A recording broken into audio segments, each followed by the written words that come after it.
I've been playing video games as far back as I can remember. Playing Super Mario Bros., Dino Wars, and Teenage Mutant Ninja Turtles on my NES was great and all, but then came the powerhouse known as the SNES. Back then, I only knew how to spam Hadoukens till I won, swallowing enemies whole as Yoshi, and how to expertly take down bogeys in an R-Wing. But there was one game I had the most fun out of, and that was Mega Man X. When Mega Man X came into my life, it was on a whole other level. Fighting giant Robo-Bees, defeating the Mavericks. I even remember Nintendo Power released a silver cover issue featuring the game. This was my introduction to the Mega Man franchise, believe it or not, aside from Mega Man 2 on Game Boy. But that game didn't make me into the big boy I was back then. Maybe nostalgia is prodding me like a Hadouken to the noggin, but this game is one of my favorites on the SNES. But why is it though? That's where this new series comes in. Shining Brightly, the show where I take a critical look at the games I fondly remember.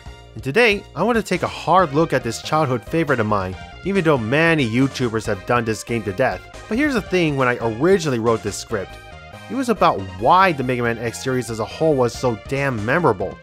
Yet I always prefer X1 over 2 and 3. How could that be? Shouldn't the sequels technically be superior? Well, let's discover the true X factor in Mega Man X.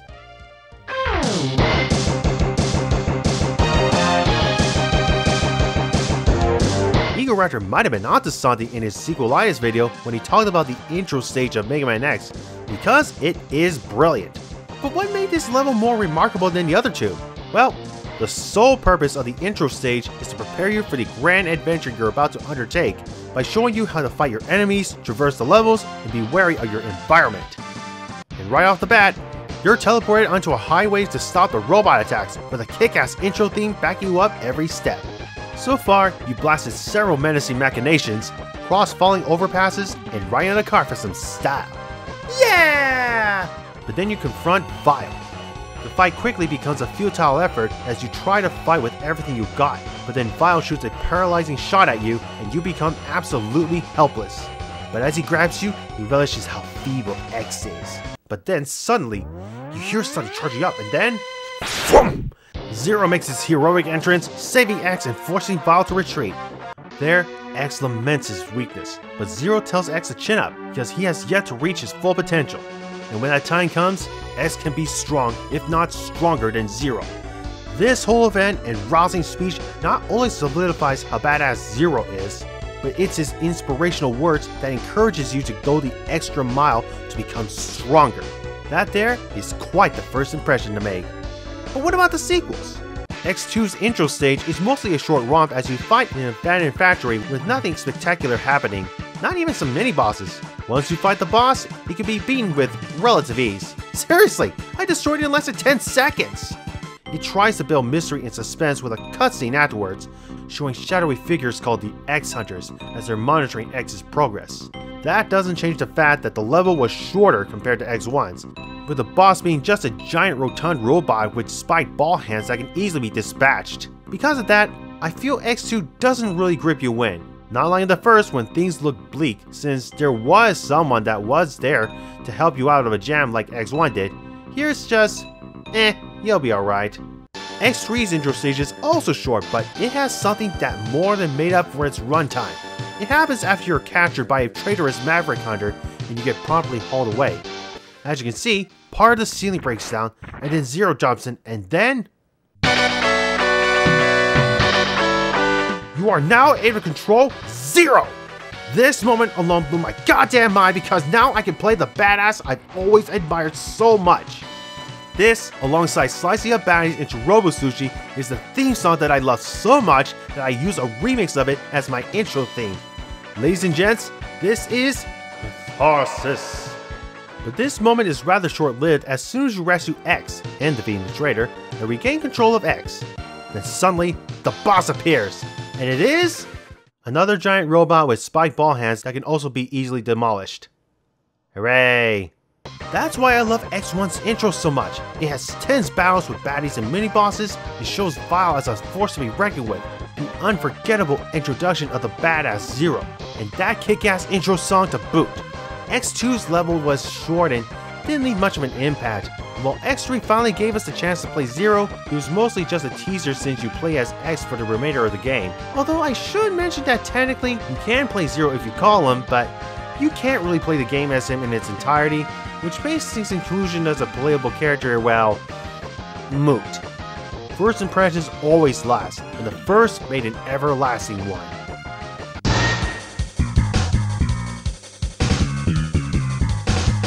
The journey through the levels should be more than just a great locale to be outstanding. One of the other main reasons I enjoyed X1 more is that the dynamic stages offer a lot more variation than just running to the right to fight the boss. A great example of this is Spark Mandrill's stage. It starts off on glass tube-like platforms with electric currents running through the floor. That leads to corridors that go partially dark, but if you defeat Storm Eagle, pieces of his airship are scattered around that stage, making the currents disappear, thus causing the partial darkness to become total darkness throughout most of the level. You can even notice that the mini-boss loses its electrical attack. It's that extra layer of level design that makes the player feel like they're affecting the world by the order you defeat the Mavericks. X2 and 3 didn't carry that idea forward, which is a red flag right there because it would make the games more unique in their own way. On top of X1's great dynamic stage design, some of the levels are just fun to go through. Armored Armadillo has spiky cart platforms that are a blast to ride on. Steam Chameleon and Chill Penguin let you use ride armors to destroy other enemies. And while X2 had some fun moments, the levels themselves aren't very remarkable in my eyes. All I remember is Overdrive Ostrich as a speed bike, Water Sponge lets you go through sunny or rainy corridors that don't add much to the level, and Magna Centipede has security spotlights that exist to impede your progress to a hard tank basically. Unfortunately, X3 has no stages that are extraordinary, and they just feel like a drag just to go through. Besides, there are some that literally block your path, making it such a pain in the ass. X2 and 3 try to make up for their shortcomings by adding optional bosses for you to contend with. You see, after defeating the second boss in X2, the X-Hunters, Violin, Agile, and Sergius challenge X for ownership of Zero's parts. Though the fights are optional, Zero's parts are a good incentive to warrant a fight with them because you need those parts to rebuild Zero on your side for the good ending. Otherwise, the bad guys will have Zero on their side, and that's no good. X3 sends Bit, Bite, and Vile, but they're there to impede your progress since all of X3's stages have a dedicated boss room for them, which gives off some tension because you never know if they'll show up or not. Which brings me to the conclusion that X1 stages are fun and the sequels to stages aren't as fun. But you know what is fun? The music!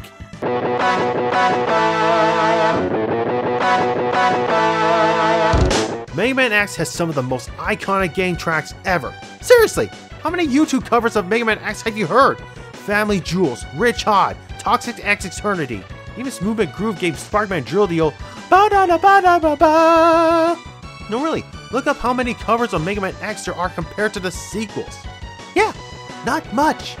That's why I throw my metaphorical hat to X1 as my favorite soundtrack overall, thanks to Capcom's Elf Lyla group. But why is it that many gamers love to listen to X1's soundtrack?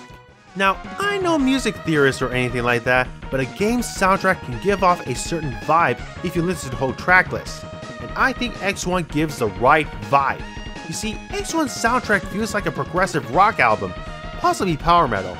There are some actually clanks to some songs like Launch Octopus and Boomer Kawanger, and the intro stage gives off a vibe that despite the tribulations ahead of you, you can do it. X2's songs don't have me humming any of their tunes, probably because the tone is too light. Wire Sponge is a huge example of X2's underwhelming music. Though I do like Will Gator's theme, X3 has a more edgier and harsher tone, like listening to metal because I find myself headbanging to most of their songs, Neon Tiger and Tunnel Rhino in particular. Each soundtrack has different qualities to it and your favorite comes down to your taste. But for me, I think the best way to describe the game's overall sound is through the timbre of the tracks, if I'm using that term correctly. In this case, I will show it by using the boss entrance and victory music. Through performance!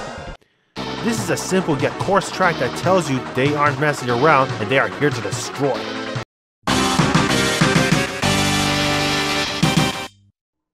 That's it? That was pretty short. This doesn't feel as urgent as it totally sounds more like a cartoon villain plotting. This is better because this lets you relish your win. The but this feels like an epic showdown's about to happen and shit's about to throw down. Now this is a true anthem of victory, building up until you feel the epic win. See how I hear it? X1 has that action-packed hype feel this game appropriately has with its music.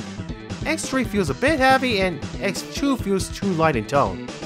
I hope this explains how I feel about the series' soundtracks, because it's time for the boss battles themselves.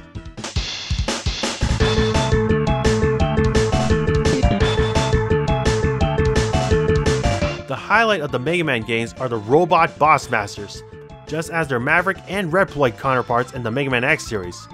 What makes them more memorable to me is how they make their entrance in the fight itself. Yeah, it may seem weird talking about such a minor detail like the entrances, but hear me out.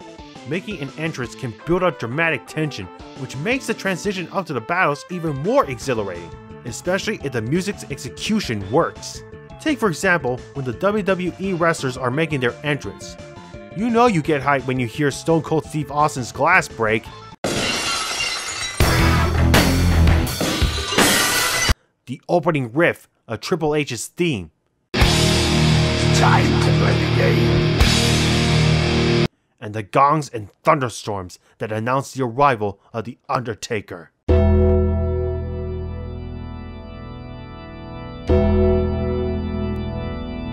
Well, in the NES Mega Man games, the Robot Master would either appear or drop in, do a pose, and then fight!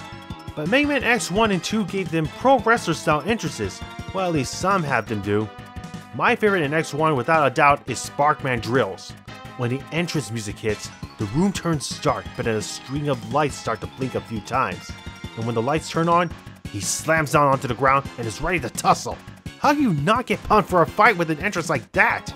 Overdrive Ostriches is my favorite in X2 because you do more than just walk through the boss doors. It has X shooting down a rocket and falling into the sandy dunes. The boss music hits, and in the distance, Overdrive Ostrich runs in the background and jumps into the foreground, squawks, and then fight! And that's how you make an entrance. Though the boss entrance music doesn't get me quite hyped for a fight because, like I said, tone is too light for me. X3 has high boss music, but the Mavericks just jump in and pose. Whoop-de-doo. It would have been more hype if Toxic Seahorse came out as acid dropping from the ceiling and materialized on the floor, or Tunnel Rider literally bored his way in. Just saying. But of course, the bosses really must show you what they are made of. Sure, if you hit their weakness with the right weapon, it's a walk in the park, but I find it more enjoyable to truly appreciate the fight by just fighting with the X-Buster first, and then using the right weapon in a later run. Chill Penguin is a great example because you get to see his fighting repertoire. I mean, he leaps, creates ice statues, shoots ice pellets, slide, and uses a blizzard attack while hanging on a loop. That's a thrilling fight. X2 and 3 make their boss fights more invigorating by giving them a new moveset whenever the bosses lose more than half of their health. Instances include Wire Sponge using a lightning rod attack, Gravity Beetle launching a gravity well on the ceiling, Toxic Seahorse teleporting via acid melting, and Crystal Snail slowing the fight to a literal crawl. Oh, by the way, because of the X-Buster run, I found that the X3 boss battles are a bit harder compared to the first two games. Some boss battles in X1 and 2 also add personality to their fight too, surprisingly enough, because you don't fight in just a simple box arena. Here in Flame Mammoth's fight, it's on a conveyor belt which can go in different directions when he makes his trumpeting roar. Will Gator fights on a flooded stage where he can hide and attack from below, urging you not to stay in one place, or else chomp! X3's fights are mostly confined in a box, and that's why, at least to me, their fights aren't as memorable.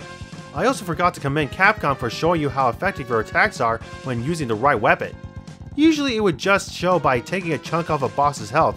It really shows through some special animations. Examples.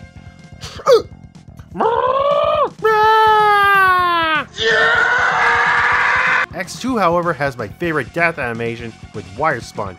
Watch the final blow.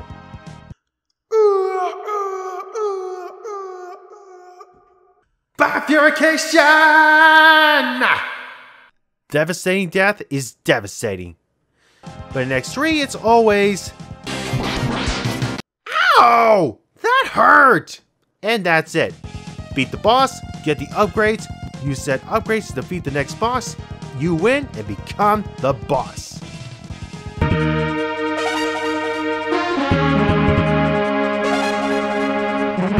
Okay, I'm gonna take another page off of Egoraptor Sequelitis and just name off the things I like and don't like in the X series, so here it goes. I don't like how X3 incorporates the ride armors because you have to get the first ride in order to use all the others you collected, which the game doesn't tell you that! I do like X1's rolling spike wheel enemy that topples when hit by 2 shots or a slightly charged shot flies slightly overhead. I also like how some enemies in X1 laugh when they hit you, as it gives personality to these evil machines. The place where you get the sub-tank in Storm Eagle stage lets you destroy this one enemy that upon exploding breaks all the glass like that's fine. The redemption match against Vile in X1 was awesome, but the loss of Zero really hits you in the gut, especially when he fades away. I also like my method of getting X1's armor upgrades by killing myself until I went back to the stage select to get the next upgrades. X3's method is a drag because you need specific weapons and charged weapons to attain them. While I appreciate X2 and 3 using their CX4 chip to show 3D vector bosses, they are dated by today's standards, but who am I to complain, it was the 90s. Although near the end of X3 blew my mind when I saw X say, "Damn!" because that was like my first exposure to a curse word in a video game ever. Bear in mind I was still a naive kid and I thought swearing was bad. Remember X1's end credit scene that shows Sigma on a TV screen proclaiming that he may have lost, but he'll be back? Yeah, that was my first exposure to end credit scenes and that shook me to my core. I do like the hidden capsules you get in each game like X1's Hadouken, though I couldn't get it for this video. X2's Shoryuken was cool, and X3's Golden Armor was best armor.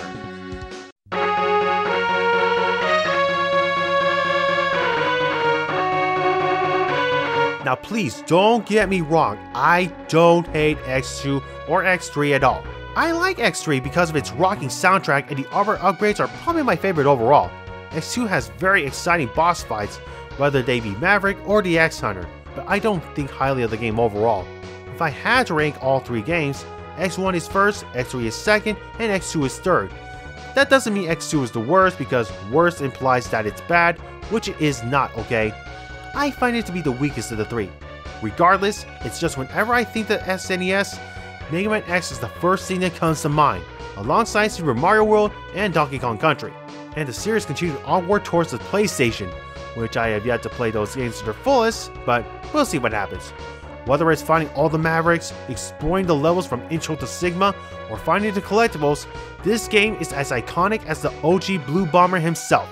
That to me is why after nearly 25 years, Mega Man X has always been shining brightly.